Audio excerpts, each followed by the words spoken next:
Thank you for joining us and welcome to another edition of Answers Network. I'm your host, Alan Cardoza. And for those of you that have been listening, sending in questions and comments, thank you so much. And please continue to help spread the word that every Monday from 11 a.m. to noon Pacific time, this show will bring on special guests that can inspire, educate, and in some cases entertain, while making our lives happier, healthier, and more successful.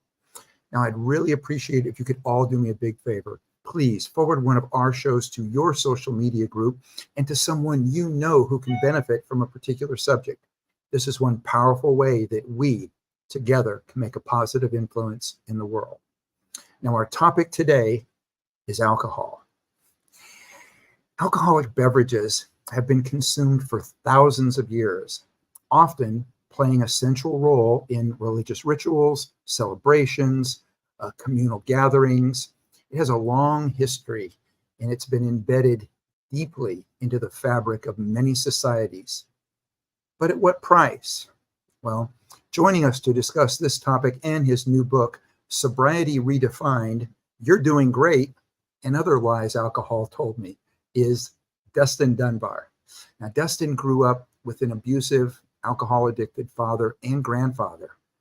And so with that, he vowed to never be like them. He devoured psychology books. He researched addiction into his 20s, and he earned a doctorate in psychology and believed at that time that he had broken the family's chains. In 2009, Dustin was handpicked by Ryan Seacrest for LA Shrink and Dallas Life Coach, where Dustin was the shrink and the life coach on both of these pilots.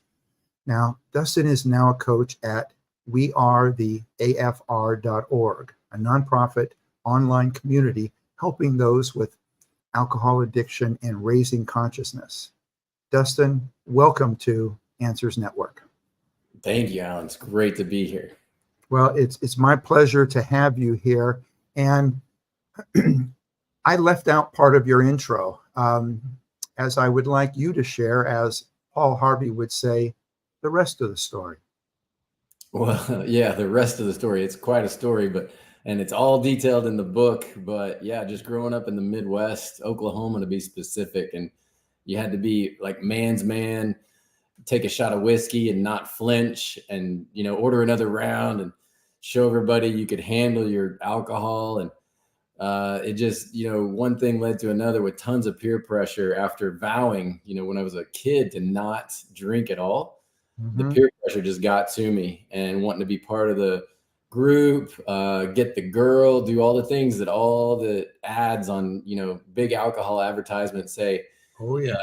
In order to be part of this whole system that we got going on, you need to drink alcohol or you won't be in the group. You won't have as much sex. You won't be as funny. You won't go to get to go to the parties. You won't have as many friends.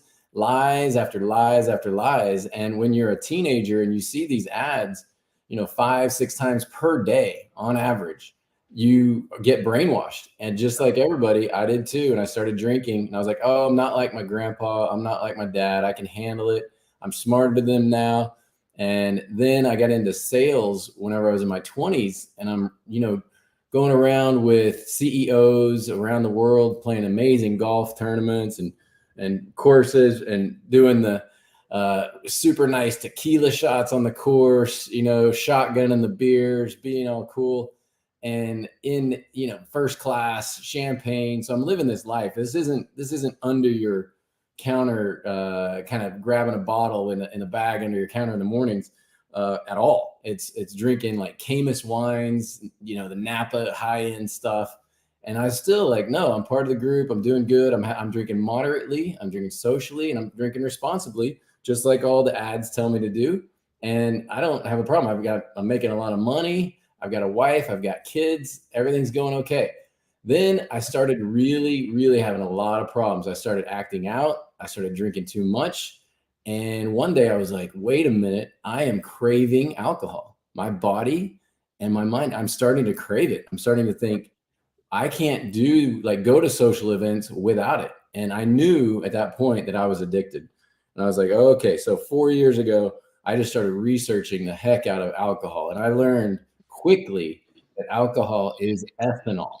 Ethanol is car fuel. Every time you see ABV, alcohol by volume, on any kind of alcoholic drink or can or bottle, that is the amount of ethanol that is in that can or bottle. And once you really start to understand that your body is not designed to drink, our bodies do not do well with ethanol running through them. This is flesh, bones, and brains. And this is not metal. We are not cars. And it's just a disaster waiting to happen. So the big thing that I'm telling everybody now that I learned through tons of research is that it is a scientific fact that once a human consumes enough alcohol, they will become addicted. You cannot handle your alcohol like we are told on all the advertising, moderately, responsibly, socially. You've got to be so careful in what you do. And now even 2 glasses per week of wine has been proven to have a 15% increase in cancer. So we used to say 2 glasses a night was totally fine.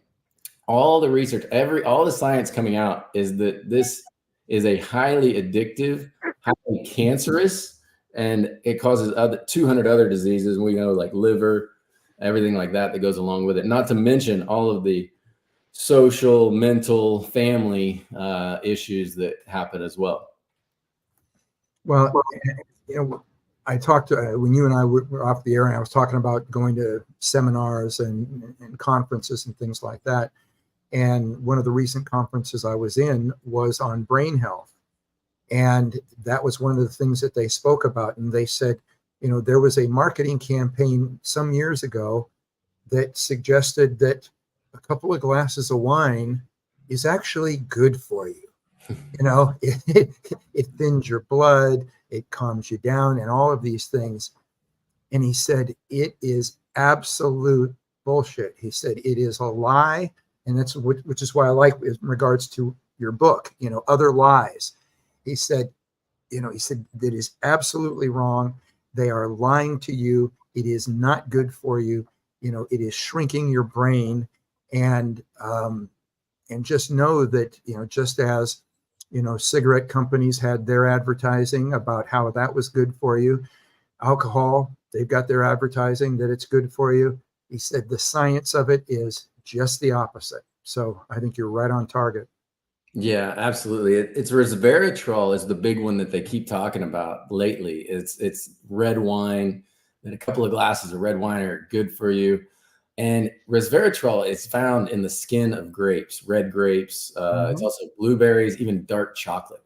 So my whole point with all of this, with the alcohol-free revolution, that I'm not the nonprofit and everything that I preach and coach at and everything, is continue to live your exact life that you have lived. Now, with all of these alcohol-free drinks out there, there's amazing red wine, white wine, champagne, whiskey, tequila, gin, beer, you name it. They've got every kind of alcohol-free drink that we know and love, yet the ethanol is removed. So you can like load up your cabinet, do everything you want to do, get the resveratrol. You get so much resveratrol from a handful of blueberries. You don't need to drink ethanol. Like red wine has 13% ABV. Ethanol by volume. I call it EBV, ethanol. You've got to get that in your head that this is ethanol. The big alcohol companies have done such a great job of making alcohol this elixir of life. And so everybody's like, oh, I want the alcohol. I want the alcohol. As soon as I start talking about ethanol, everybody's like, oh, don't call it that. I don't want to hear that. Duh. They put their ears, their fingers in their ears because they want to keep drinking their crutch, to keep the pain away that they haven't dealt with, and done the personal development and everything. Just like me, I'm not judging anybody. I was the same way. I was like scared to look at myself in the mirror. So you keep using this numbing liquid drug called ethanol instead of dealing with your issues. And that's what the alcohol-free revolution is all about. Is I've set up this coaching where you can go there. It's completely different than AA. It's becoming alcohol free is not a competition at all. Do whatever you need to do that. But what I've set up is based on tons of new science. And with the alcohol free revolution, we are not alcoholics at all. We are joyous alcohol free people. We are not diseased. We don't crave alcohol. We're not white knuckling anything. There's no wagon to get on or get off. It's not like this. It's a joyous alcohol-free life that we're completely into and loving. And I always say, whenever people say, "Oh, are you recovering?" I'm like, "No, I'm not recovering from anything. I'm recovered. I'm cured. There is no craving whatsoever." I get disgusted. I literally want to vert whenever I think about drinking ethanol. Like I'll see a glass or somebody will offer it to me, especially any kind of smelling shot or something. I'm just like, oh my God, that's the most disgusting. Like, why would I put that in my body? And it's just a complete different consciousness than what AA has going on, where they fear it. It's every day. It's a struggle. Wake up. I have to, really watch myself. I can't go to certain events, things like that. Which I'm not like I said, I have like nothing but love for AA members. I'm just saying this is an alternative to that. And so if you identify with that, then come to us, but try everything and become alcohol free however you can. I feel that we can all make a difference. And I love the fact that you have gotten so involved in this and you're making a difference.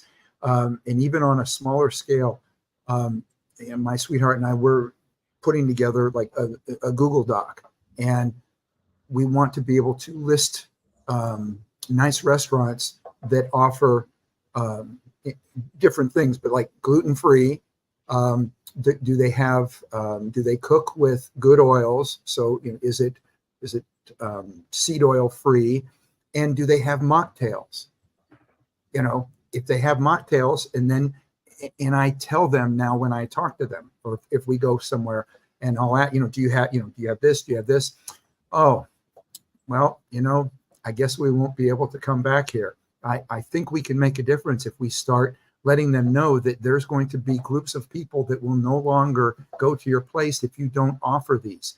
And I'm not telling them don't offer alcohol or don't offer. They can offer all the things they want, but give us a choice to choose the things that we think is better for our body. Yeah, absolutely. That's awesome that you're doing that, because that's exactly everywhere I go. I was just in Italy and I was in Switzerland, and I learned how to say, do you have, mocktails, or do you have beer without alcohol? So, or wine without alcohol. And it was amazing.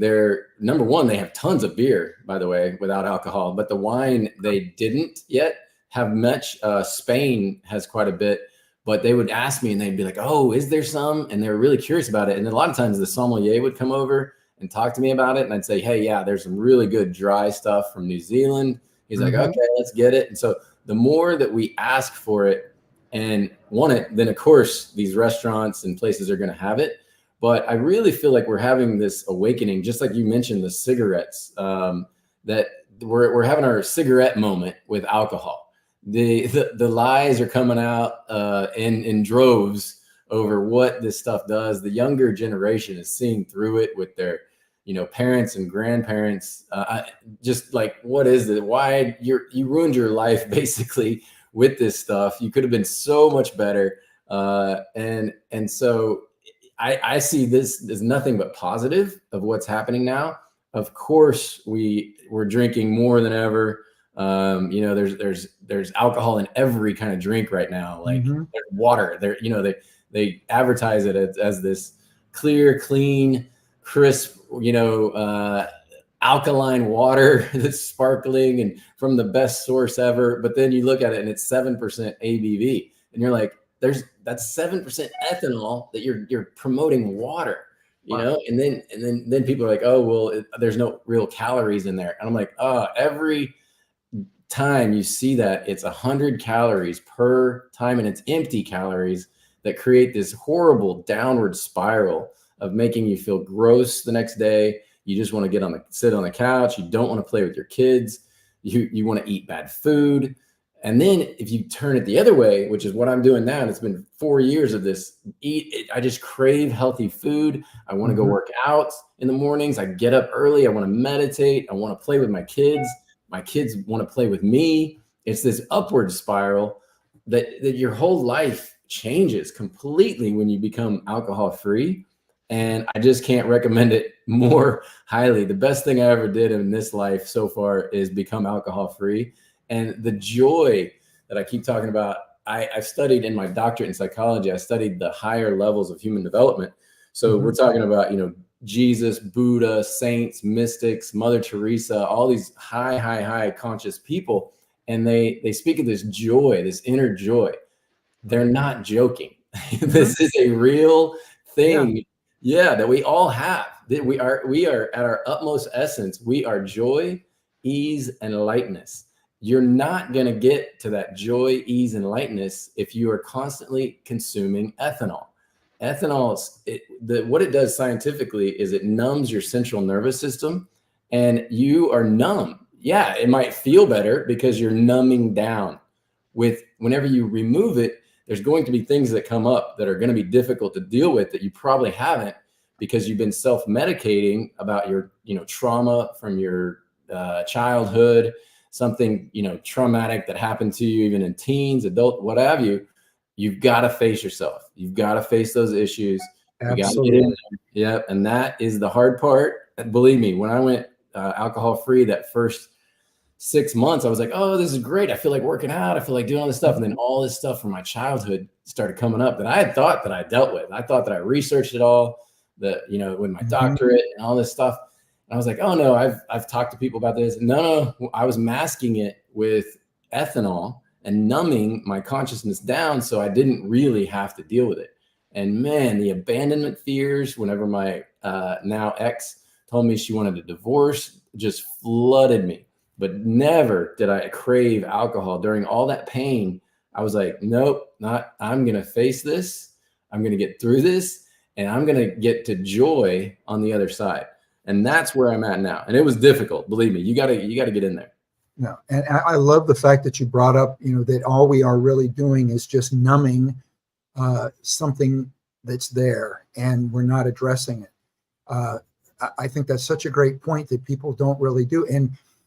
But we're doing this as an entire society. I mean, it's the whole idea. I mean, everything with big pharma and everything else, they don't cure anything.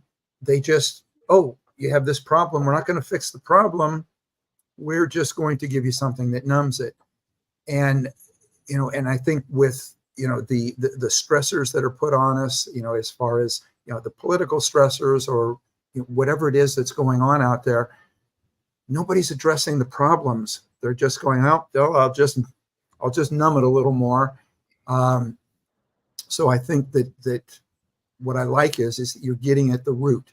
Let's just go to the root of the problem and quit poisoning ourselves to somehow just run away from it. Absolutely. And that's the key. So once you remove the alcohol, like I said, some stuff's going to come up almost all the time. 70% of heavy drinkers have some sort of childhood trauma. So 30% are just addicted because it's an addictive substance, and they're social drinkers, things like that.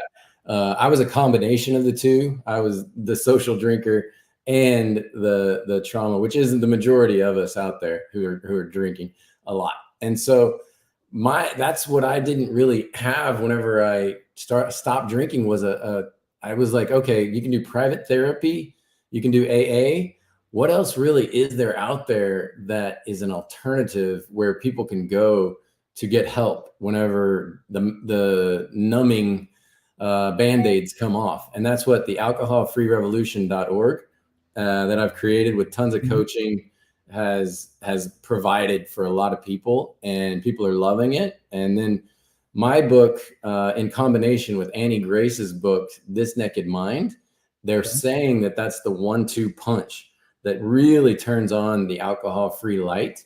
And once that light comes on and you start seeing ethanol as what it really is, a 100% addictive, toxic substance that causes cancer and other diseases, and that light, it does not go off. I'm telling you, you're like, oh, this is really making my life really bad. And you look at your life and you go, what are the worst things that have happened to me or that I've actually done in my life or behaved?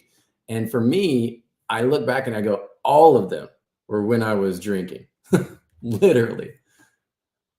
I believe it. So for everybody out there, we're going to take a break. We're speaking with Dustin Dunbar, and we are talking about just drinking. We're talking about alcohol. We're talking about how you can have an alcohol-free life, and it can be very, very exciting, very positive. So stay with us. If you know somebody that's struggling in this area, shoot them a quick message and tell them they can hop on and they can listen to the rest of the show. So you're listening to or you're watching Answers Network. Conflict International are experts at uncovering the truth. Our specialist team has decades of experience in providing a range of bespoke investigation and intelligence services to companies and individuals. Whether you need professional screening or background checks of employees, due diligence of potential clients or business partners, asset tracing services, or surveillance, Conflict International has a rapid response team on hand to get you to the heart of the matter. Our key strength is in our global capabilities. We can tap into an extensive network of trusted professional investigators based in most jurisdictions worldwide, enabling us to go almost anywhere a case takes us. Conflict International has decades of experience with a diverse range of skills among our team, developed from backgrounds in military and security intelligence services, as well as practiced lawyers. Visit our website today at conflictinternational.com to find out more about our services. That's conflictinternational.com. Global reach, local knowledge. And we're back. We're talking to Dustin Dunbar, and his new book is Sobriety Redefined. You're doing great, and other lies alcohol's told me. So, Dustin, let's talk about you. You touched a little bit on some of the health problems, and I've brought up some of the health problems to friends when I thought that they have a bit of a problem. I think that they're kind of deep into it, and it's not always successful. But I'll get them to, they'll be like, well, it can't be that bad for you, or you wouldn't have every advertisement, or wouldn't the government do something if this, and one of them I said, okay. I said, let me pull up an advertisement for you and it was about 1957. I said, here's an advertisement, and I think it was 4 out of 5 doctors recommend Camel cigarettes, as being the best thing for your health. It's like, so if you really think that the government is somehow going to protect you from false advertising and stuff, get a clue. It's not going to happen. But let's go into some of the things. And I know, like in today's world with AI and things like that, if I'll tell somebody something like, if you're not sure, whatever, check it out yourself. So let me share with everybody out there. In my question to you to touch on this, but with so much scientific information coming out about excessive alcohol consumption being linked to numerous health issues, so this is what comes up, not just from what Dustin is telling you. This is coming up from AI going out and searching all of the websites, but it includes liver disease, various cancers, cardiovascular problems, neurological disorders, mental health conditions, weakened immunity, and it affects your reproductive health. And for the men out there, we're saying that what it means is that if you're unable to perform, guess what? It might be the alcohol that's keeping you from doing that. It increases your risk of obesity and can lead to bone and muscle problems. So, Dustin, what's your take on the emotional, physical, and spiritual toll that alcohol takes on individuals? And let's talk alternatives. What do you see as the future of battling alcohol addiction and obviously the huge money machine that is out there promoting just the opposite. Yeah, you got me fired up. There was like 3 big things in there. I was like, yeah, the government and the lobbyists, the alcohol, is one of the biggest lobbies, if not the biggest lobby in, the money that goes into this. If they weren't able to advertise, it would just be horrible, right? For the alcohol industry, for big alcohol, just like big tobacco. So what we're doing on alcoholfreerevolution.org is you can be an ally of us. And we are doing a huge thing where we're going to get 200,000 signatures minimum within 30 days. Once we get enough allies to send this out to, and we are going to go and we are going to do our best to get alcohol banned from. Our kids are being brainwashed as we speak, just like all of us older people have been with the Budweiser frogs, the bikini, Coors Light girls. You look at the ads and you're like, oh my gosh, these were totally for kids. The toucan with Guinness. I mean, you're talking about cartoons, and so it hasn't gotten hardly any better with the advertising. They're able to do whatever they want to do almost all through everything in the US. The beautiful thing is around the world, like South Africa, France, places like that are really conscious about this and seeing alcohol as ethanol and 100% addictive poison. They are banning alcohol advertising, which is amazing. I couldn't believe that France, I'm like, wine, in France is one of their biggest imports and stuff. So for them to do that was like completely shocking. So we can do it too. I know it sounds like a long stretch, but never say never. We're working there that way towards it. And then, in my book, I detail out the health effects mentally, spiritually, physically. I love that you said spiritually. For me, that's where it all is like I keep talking about the joy. If you're numbing yourself down, you cannot, when you're trying to meditate the next day. I lived in Thailand for a year and I was drinking at the time, and I'm in these beautiful temples and I have these meditation things going on. And the whole time I'm just falling asleep. I have this ethanol running through my veins and I feel gross. And I look back at that and I'm like, I just hit myself on the head. I'm like, oh God, I was doing the, Singha, Thai beer at night and everything. Yeah. And then and I wasn't doing that much. I was doing like 2 or 3, but the next day I couldn't stay awake in my, meditations and stuff. And now if I was in there and I was meditating in those places, I would be literally almost levitating, because I've had that joy, that inner joy just happening and flowing through me.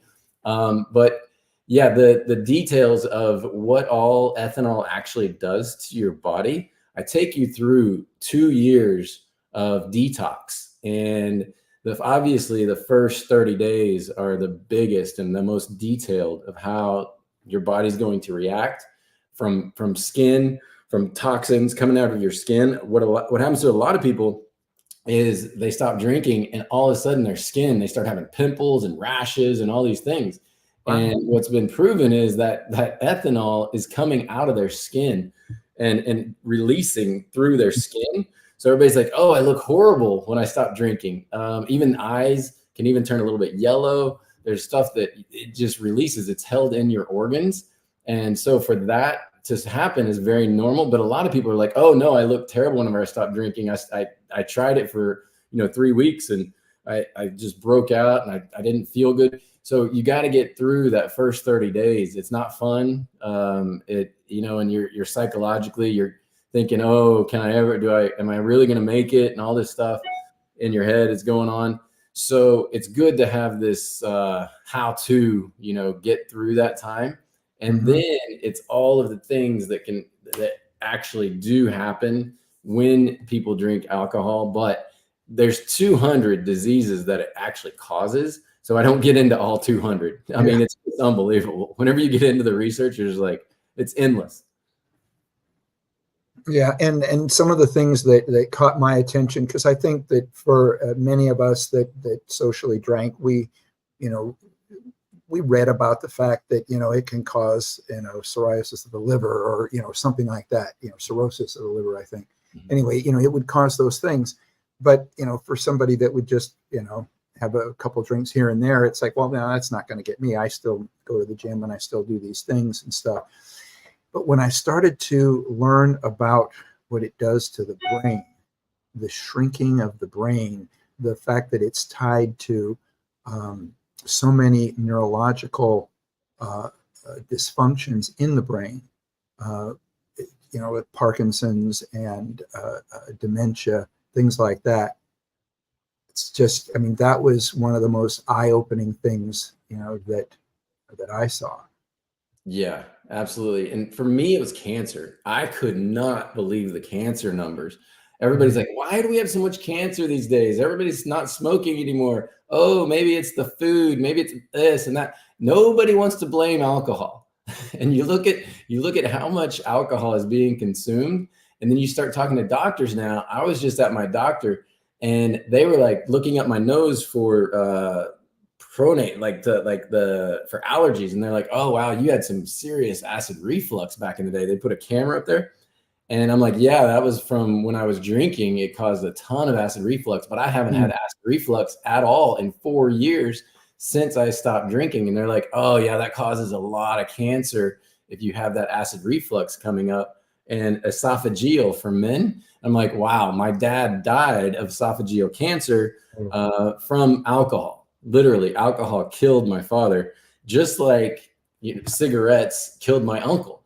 The difference that was very interesting is that my family, friends, people like that blamed my father for being addicted to alcohol. Yet my uncle, who was addicted to cigarettes, gets a free pass because they were so bad, this and that. Oh, cigarettes, yeah, they did this whole pullover show on us back in the day in the 70s. He got caught up in all of that.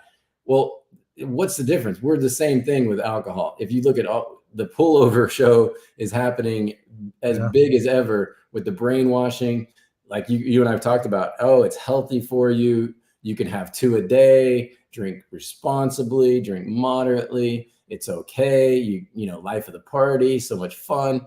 So you really got to look at this and just go, if you see it in the big picture, look at cigarettes with everything. Every time somebody tries to talk good about the benefits of alcohol or ethanol, I'm like, okay, let's say the same thing that we would say it's a cigarette. And it, like you did, with your friends, with don't believe the stuff you're hearing. It's all exactly, the big alcohol is doing exactly what big tobacco did. Yep. Now you talked about some of the things that happen when the ethanol is coming out of the body, and I want to pick it up from there, but go beyond it, because I don't want that to become an excuse why somebody doesn't. So let's talk about once you get to the other side of that, and you talked about it a little bit earlier, but I want to tie it in for anybody that is listening now. If they just tuned in and they went, oh my God, I don't want to be breaking out and having all these things happen. Talk about now the mental and physical, the mental clarity, the physical, that although some of these toxins are going to come out of your body, once they're out, all of a sudden your skin is going to be much better, and some of those things that are going to occur. Yeah, it's in the book. I talk about, I go and I research and interview actually skin doctors and dermatologists. And because of this, I'm like, okay, what's really going on here? And they said, if you want to look old, there's 2 things. It used to be smoking. Obviously smoking does too, but now everybody knows, okay, don't smoke, right? We all know that. Now they're saying wear SPF, stay out of the sun, and don't drink alcohol. If you want to look old, don't wear SPF and drink alcohol. You will wrinkle up quicker than anything. So all this, money that people are spending to get rid of wrinkles, the Botox, all these things. For me, you should see pictures of me 5 years ago, whenever I was still drinking. It's almost like a different human. So in 30 days, I lost over 10 pounds, and I didn't change anything. All I did was change that I stopped drinking, and I wanted to work out. I wanted to eat healthy. I turned vegetarian even. I wanted to eat so healthy. That's what I started craving. I started craving fruits and vegetables, and really, nothing fried. it's just amazing how your body knows what's good for you, and you can really pay attention to it whenever you're not numbing yourself down. So yeah, I just have myself to talk about. And I went from dad beard bod to back to, I was a model. I actually modeled underwear in Milan, Italy back in my 20s. And it literally went back to having abs. I was like, oh my gosh, I saw pictures and I'm like, I compared them to my modeling days to now. And I'm 53 and I'm going, the only thing I changed was stop drinking. Like I was still doing the exact same workouts, everything. But then of course, with not drinking, that's that beautiful spiral effect that goes up and your consciousness goes up. And then your life completely goes up, your energy, your spirituality. I mean, it's just, it's so nice on the other side, let's call it. Yes. Well, and I was going to share, I was smiling because there's a lot of similarity, but about 7 years ago, I decided, number one, that I would rarely drink, but also cleaning up my diet as well too. So cutting a lot of sugars out, cutting a lot of the bad seed oils. And it was a slow process. It wasn't snap your finger 7 years ago, but I was moving in that direction. And then when COVID hit, there was a lot of people, I didn't see a lot of people for 4 or 5 years, people I hadn't seen in 4 or 5 years. So I had made some changes and people I saw and they went, oh my God, you look so good. You look so young. And I said, well, yeah. And I'm saying it now, but about 7 years ago, I made a conscious effort. I've been aging backwards. And they just looked at me funny, like nobody does that. I go, yeah, actually I have. And in fact, I don't know if people can tell, but prior to that, my hair was solid gray. So just solid silver.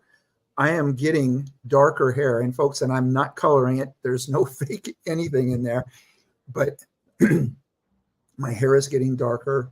There are so many positive things about cleaning up your diet on a lot of different levels, but one of which is the alcohol consumption being a major part of it. So I love it. And when I was listening to you saying that, I was going to go, I think you started aging backwards as well. Yes, without a doubt. People tell me that they're like, they guess my age, and I get the average that I get is around 38. I'm 53. When I was drinking, when I was 49, I would get 50, 55. It's just your energy. It's your aura. Yeah. And that's that spirituality, that joy that is coming out from you that people can sense. Not let alone, our darker hair, our muscle tone, our just the skin glow. It's just completely different than when you have ethanol coursing through your veins. And like I keep telling people this, I didn't have a lot of ethanol, like compared to big, heavy drinkers, it wasn't a huge amount. And I'm still telling you, if you take, two glasses a day, you take that away, even one, you are going to be so shocked at what happens. And what I've even seen is like beautiful women, who'll have a glass of wine. I'll literally watch their faces and their energy after one glass, and I'll see just this drooping effect. And it's this their whole face goes down, their energy goes down, and they become way less attractive. And I'm like, I was right there with them. The whole time I thought I was living this, high life that I keep hearing about on every advertisement that you hear that big alcohol puts out. And everything, whenever reality hits, it's all the opposite. So at all levels, you become spiritually higher, physically higher, more beautiful, and mentally, like at parties and stuff. I thought I was being cool and saying funny jokes whenever I was drinking. I look back and I was like, oh my God, I was just making an ass out of myself. I had no filter. I was saying inappropriate things at inappropriate times. I was being loud whenever it wasn't appropriate.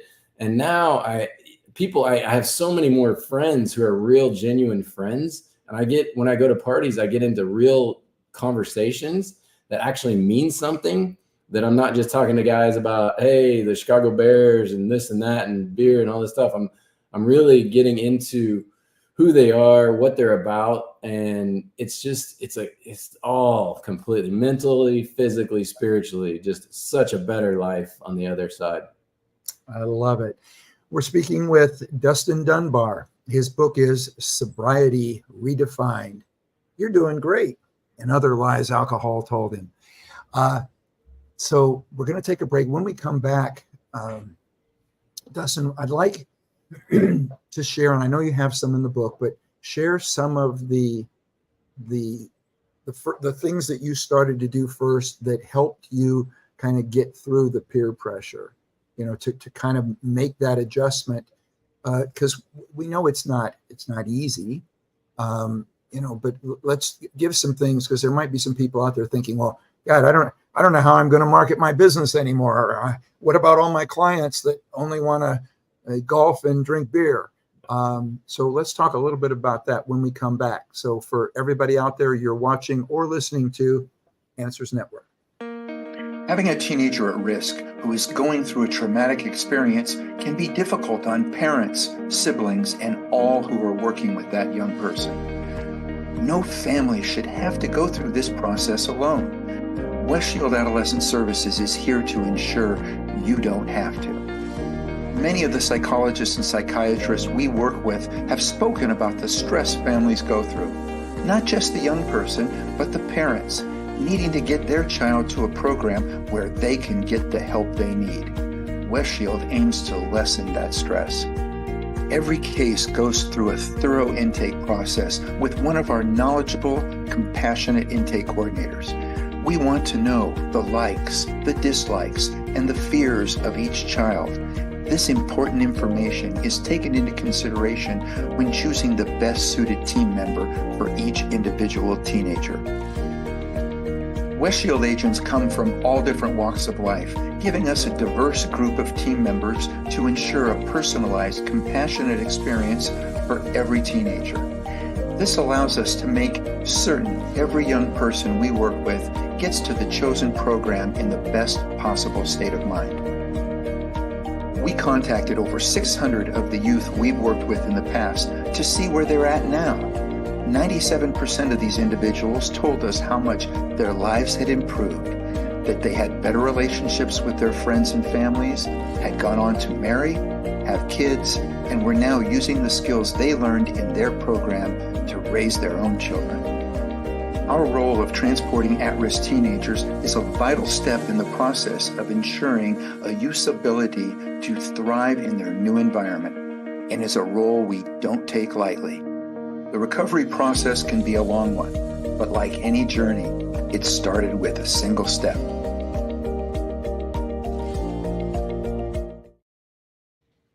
And we're back. I'm Alan Cardoza, and we're speaking with Dustin Dunbar. So, Dustin, when we went to break, I talked about, how do you suggest that people navigate social situations without giving in to peer pressure and sort of maintaining a relationship, be it business or personal? Yeah, the big things that came up for me with that, which I detail in the book big time on how to deal with this, is visualization is number one. To visualize in detail whenever you're about to go do something that's going to, alcohol is going to be there. Like you're saying, a work event that you got to go to, the golf course, that you got to go to a wedding, a bachelor party, something like that. What I teach in the alcoholfreerevolution.org is to make sure that, and we go through it, like whenever, like you and I right now, we would be on Zoom and you would say, hey, Dustin, I've got this event coming up. I'm kind of anxious about it. I know there's going to be alcohol. I'm new. How do I get through this? And we walk you through that event. And I want you to tell me the sights, the smells, the sounds. We're going to do all the senses, everything. And what is the energy of the place. And we're going to be like, okay, is there somebody there that really makes you anxious, that is like pressuring you to drink? And then how are you going to what are you going to say? And it's a whole process to get through this. Once you do this enough, your brain has already done it. It's just like a golfer with sports psychology. I used to be into that quite a bit. And we would have them go through every shot of the day and visualize each shot. It's just like that. Your brain is so good at doing this. And so a big thing that with the visualization is you get to that person who's really, pushing you, everything. And one of my favorite things to say is whenever they say, why aren't you going to drink, or why aren't you drinking with us, is I just feel so much better when I don't drink. And you just leave it at that. That is the key statement whenever you're dealing with somebody who's pressuring you, which is often, it's amazing. I'm 53 and I'm hanging out with these guys, and these guys are pressuring me. I'm like, what are we, 18-year-olds here? Like, you guys stop. This is ridiculous. No, I'm not drinking. It's ethanol. It's disgusting. You guys are gross. That's me now. Like, I can just get back on them and be super confident in it. But at the beginning, it was difficult. I was kind of shy. Like, oh, I'm not one of the guys, this and that. But if you can just say, I just feel so much better when I don't drink. And what that does is it's a reverse psychology, because they're drinking because they think it's going to make them feel better to drink. You're saying, I feel so much better when I don't drink. And they're like, whoa. And then they might make fun of you a little bit, but guess who comes around later asking you how you're doing it? How are you not able to drink? The same guy, that same belligerent drunk who's pushing you to drink, is trying to figure out how he can stop. And so just know that it's really visualization that helps so much in the beginning. And then being vulnerable is the other one that came up big for me, is to just get your stuff out there. We all have done really stupid stuff drinking. I mean, if you read my book, I'm as vulnerable as it gets. Right off the get-go, in the introduction, I'm like, here you go. This is it. And it's one of those things where once you get that out and you're like, here's my past, here's the truth. This was me. This is not me now. And it's not me moving forward. And so those two things for me were the big things of dealing with it, because then nobody can say anything, right? It's all, you've already got it out there. You start laughing at yourself. Right. When you laugh at yourself and the crap that you did in your past, you are really healing. But until you get to that point, you're still holding on to a lot of trauma, a lot of guilt, a lot of things that you did. Now, whenever I talk about my past, and even AA, I love the AA for the social, the meetings, and they get up there and they tell all their horrible things that they've done. It's beautiful. It's one of the most healing things. And so if you can get with a group of people, any kind, and just get that stuff out and just tell everybody that you love what you've done, apologize, get the past over, move through it, and now we're focused where we want to be. We're in the present, and we're getting to the future joy.